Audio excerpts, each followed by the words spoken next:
আজ জগন্নাথ দেবের স্নান যাত্রা। আজকে পূর্ণিমা।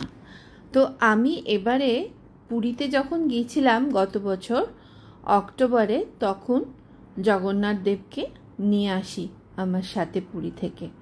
তো এবারেই প্রথম আমি জগন্নাথ দেবের স্নান যাত্রা করতে পারছি। তোমরা তো সবাই জানো যে আমার ভালো লাগে পুজো আচ্ছা এসব নিয়ে থাকতে। আর জগন্নাথ দেব কেন জানি না সেই ছোটবেলা থেকে আমাদের সাথে ওতপ্রোতভাবে জড়িত। সেই ছোটবেলায় রথ সাজানো, জগন্নাথ দেবকে এখানে বসানো ওখানে বসানো, সে যেন নিজের সেই পুতুল খেলার মতো আর কি। তো যাই হোক, তো এবারে আমি প্রথম স্নান যাত্রা এটা করতে পারলাম, সেই ভেবে আমার ভীষণ ভালো লাগছে। জগন্নাথ দেব আমাকে এই সুযোগটা করে দিলেন।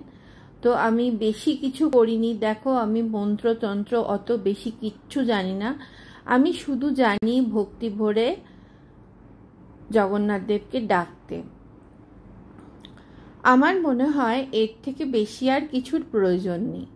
প্রথমে আমি দুধের মধ্যে দুধ, মধু, ঘি, দই আর শর্করা চিনি আর জল দিয়ে আমি প্রথমে ভালো করে অভিষেক করলাম। এরপরে আমি জল দিয়ে ভালো করে ধুয়ে পরিষ্কার করে দিচ্ছি, চান করিয়ে জগন্নাথ দেবকে, যাতে এতটুকুও কিছু না লেগে থাকে, তাহলে তো পিঁপড়ে টিপড়ে হতে পারে। তো সেটাই আমি এখন করছি, আর আমার এত ভালো লাগছে, সেটাই তোমাদের সাথে আমি আজকে শেয়ার করছি। আশা করি তোমাদের আমার এই ভিডিওটাও ভালো লাগবে। তো এক এক করে জগন্নাথ দেব, মা সুভদ্রা, বলভদ্র সবাইকেই এক এক করে করছি। তো তোমরাও বাড়িতে এই স্নান যাত্রার কে কী পুজো টুজো করো আমাকে অবশ্যই কমেন্ট করে জানিও।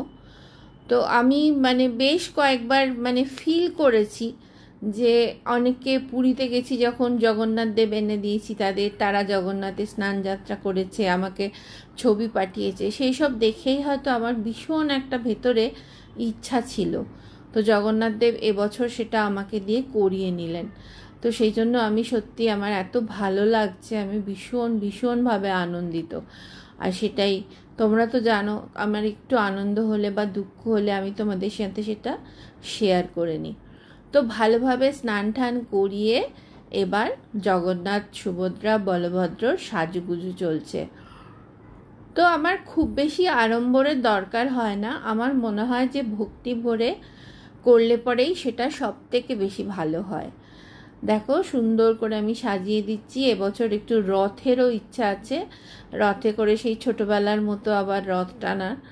তো দেখা যাক জগন্নাথ দেবের কি ইচ্ছা হয়। যদি জগন্নাথ দেব চান আমাকে দিয়ে রথ টানাবেন, তাহলে নিশ্চয়ই কিছু ব্যবস্থা উনি করবেন।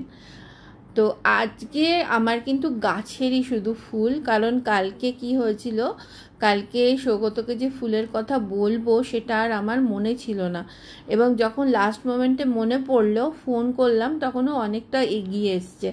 তখন আর আমার ইচ্ছা করলো না যে আবার গিয়ে ওকে বলি গিয়ে নিয়ে আসো, কারণ আমরা তো এখন অনেকটা ভেতর দিকে থাকি। তো তার ফলে আমাদের এখানে খুব একটা বেশি এরম ফুল টুল সোসাইটির মধ্যে বা বাইরে সেরমভাবে পাওয়া যায় না, পাওয়া গেলেও সেটা আমার ঠিক তার কোয়ালিটি পছন্দ হয় না।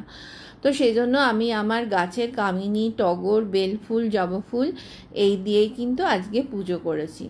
এবং আরও একটা মজার কথা হলো, সেই একই কারণে যে মিষ্টি আনাবো বা কিছু, সেটা হয়নি।